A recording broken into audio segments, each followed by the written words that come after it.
Hey guys, welcome to Nerd of the Rings. We've got a short but fun little stream for you guys today as Wizards of the Coast reached out and asked if I would want to reveal some of their new Magic the Gathering Lord of the Rings cards here on the channel, and I thought, sounds like a fun thing to do, so here we are.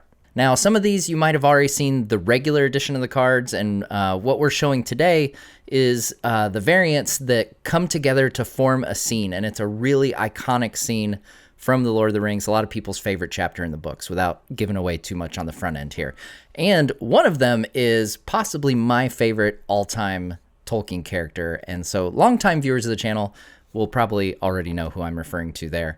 But if this is your first time here, please hit that subscribe button, as I'm going to have more fun things that I'm planning to do focused on this game when it comes out later this month here in a few weeks.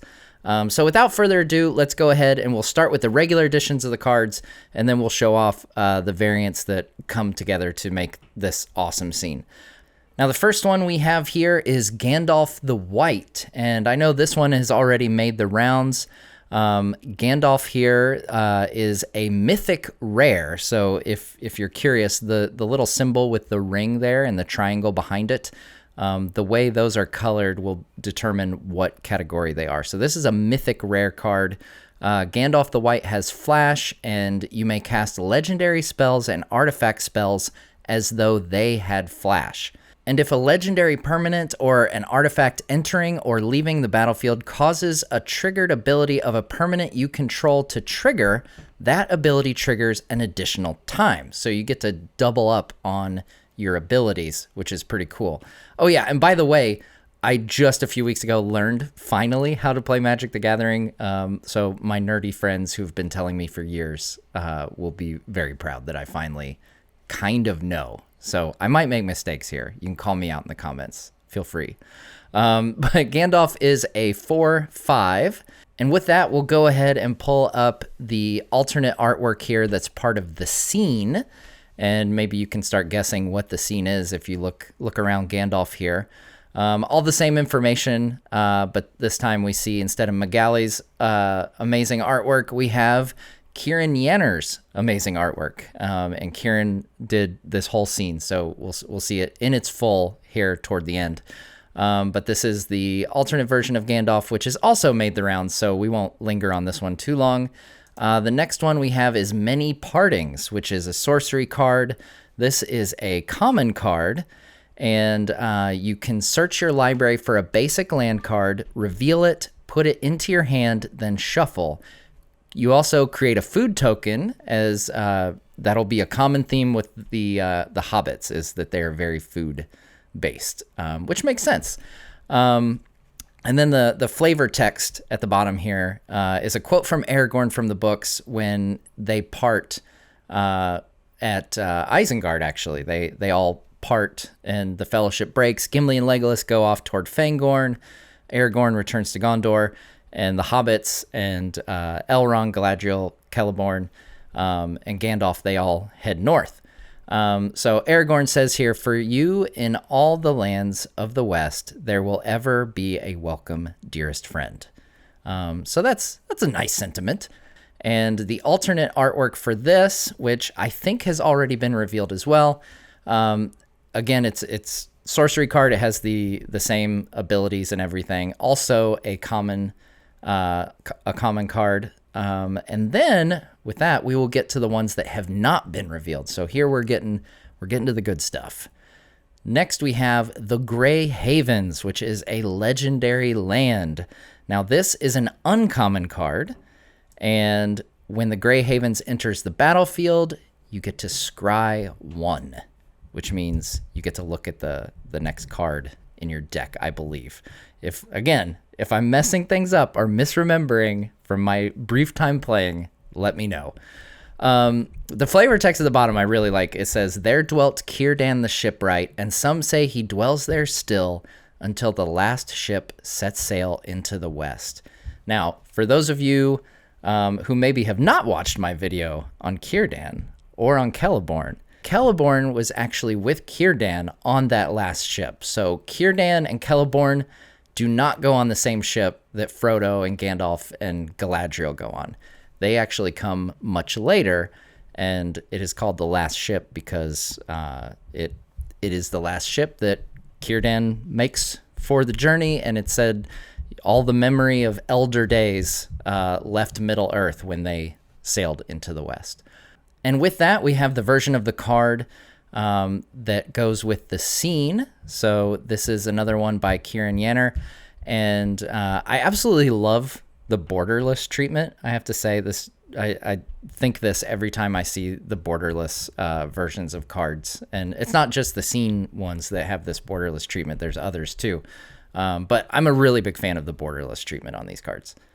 So with that, we've got the Grey Havens. The next is Lost Isle Calling, and there's a lot of scry in this set. I've realized this collection of pieces here. This is an enchantment, and it is a rare card. So we had the Gandalf earlier that was mythic rare. We had Many Partings that was common. Grey Haven's uncommon. Now Lost Isle Calling is rare. And it says, whenever you scry, put a verse counter on Lost Isle Calling.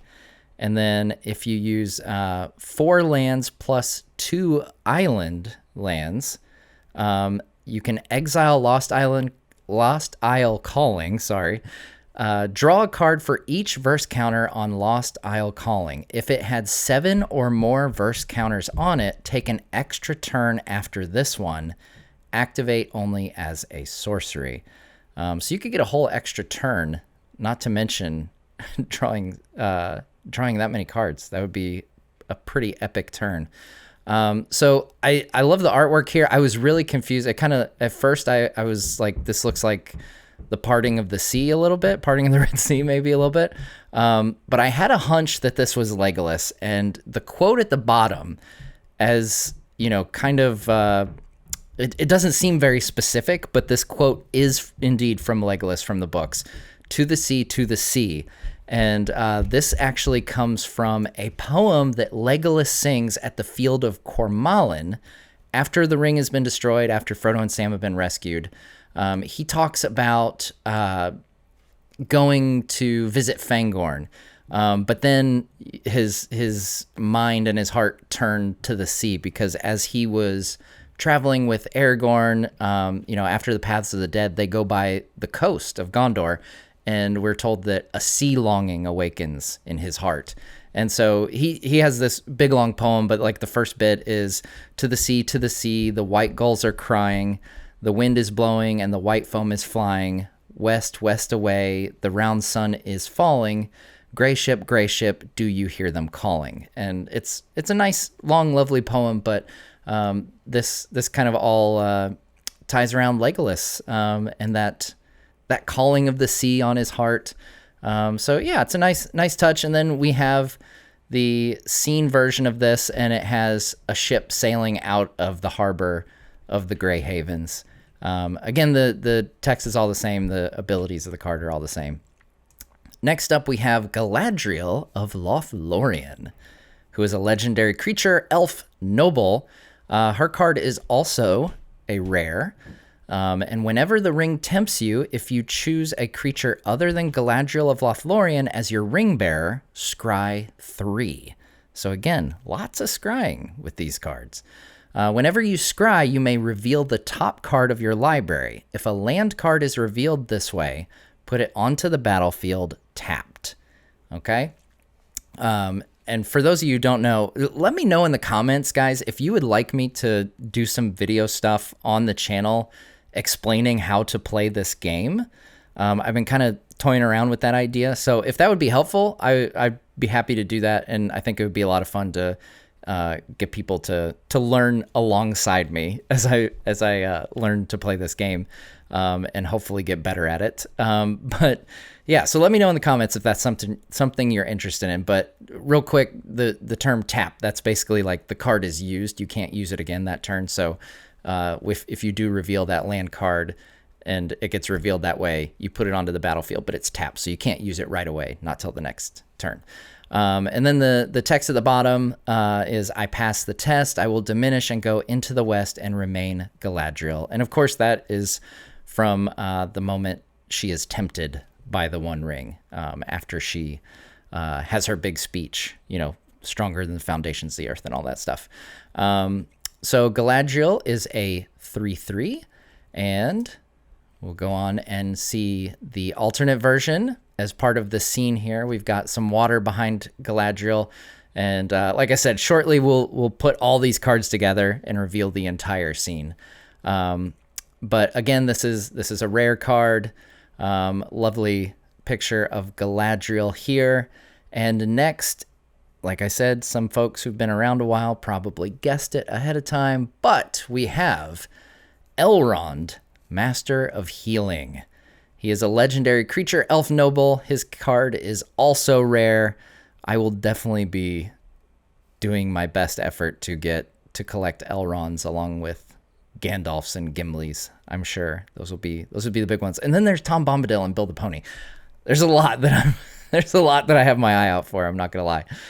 So with Elrond, who is a 4/4, whenever you scry, put a 1/1 counter on each of up to X target creatures, where X is the number of cards looked at while scrying this way.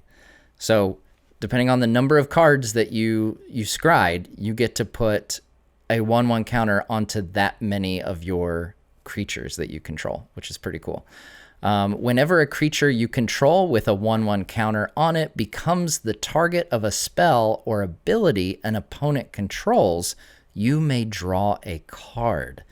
So you can get some nice counters on your creatures, and then if someone targets those creatures, you get to draw extra cards, which is pretty cool. And the artwork here, of course, is Elrond when he is healing Frodo after he gets to Rivendell, so you can kind of see the shards of the Morgul blade that Elrond has magicked out of Frodo's shoulder there. So we see the legendary healer of Rivendell at work. And then, of course, we have the scene artwork of Elrond, and he's kind of got his arm open in a gesture of welcome there. And it looks like we've got an elderly Bilbo here in the background and possibly some elf guards. And yeah, without further ado, let's just get to it. Let's get to the completed scene, put all these cards together, and we have the Grey Havens. Obviously, you probably figured that out from the fact that there was a card called the Grey Havens, but here it is all put together. We've got Gandalf in the upper left, standing on a balcony. I'm really curious if they'll release like a version of this without all the text on it. That would be really cool just to see the art piece by itself. But we've got boats in the harbor in the background, and then we've got Merry and Pippin. We can kind of make out here on the left side. They're tearful, very, very tearful situation here. It's a lot of people, like I said, a lot of people love this part of the book, but it also breaks their heart every time they read it. And then we've got Frodo and Sam saying goodbye, obviously. Galadriel and Elrond and elderly Bilbo. I'm really curious. I can't really make out on the right-hand side here who the other person is in the boat. I'd be very curious. And yeah, I do hope that Shadowfax is somewhere off frame, because, I like to think that it's not explicitly said, but it's pretty heavily implied that he also sailed on the white ship to the west. So hopefully he's just off frame. But I do really hope for a Shadowfax card too. I know Bill the Pony's getting one, so hopefully Shadowfax does too. So there it is, guys. We saw some exclusive cards for the very first time: the Grey Havens, Lost Isle Calling, Galadriel of Lothlorien, and Elrond, Master of Healing. And combined with the earlier release, Gandalf the White and Many Partings, we get this wonderful 6-card scene of the Grey Havens. So let me know what you guys think in the comments. Will you guys be picking up some of the new Magic Lord of the Rings cards? And I'm curious to know how many of you are going to be trying the game out for the first time, like me, like learning the game because there's a Lord of the Rings set. I've been told for years that I would enjoy it because of how nerdy I am.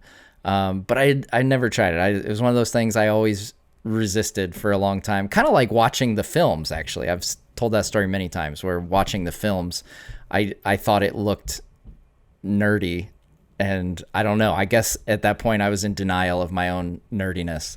But all that to say, like, finally trying the game, I had a lot of fun with it. So I'm looking forward to diving into the Lord of the Rings Magic the Gathering game. And again, let me know in the comments if you guys want to see some more content based around this game, and what you would like to see here on the channel. But that's going to do it for this time. I'll have these posted on Instagram and Twitter and everything, so you can see the digital versions there. And with that, we will see you next time on Nerd of the Rings.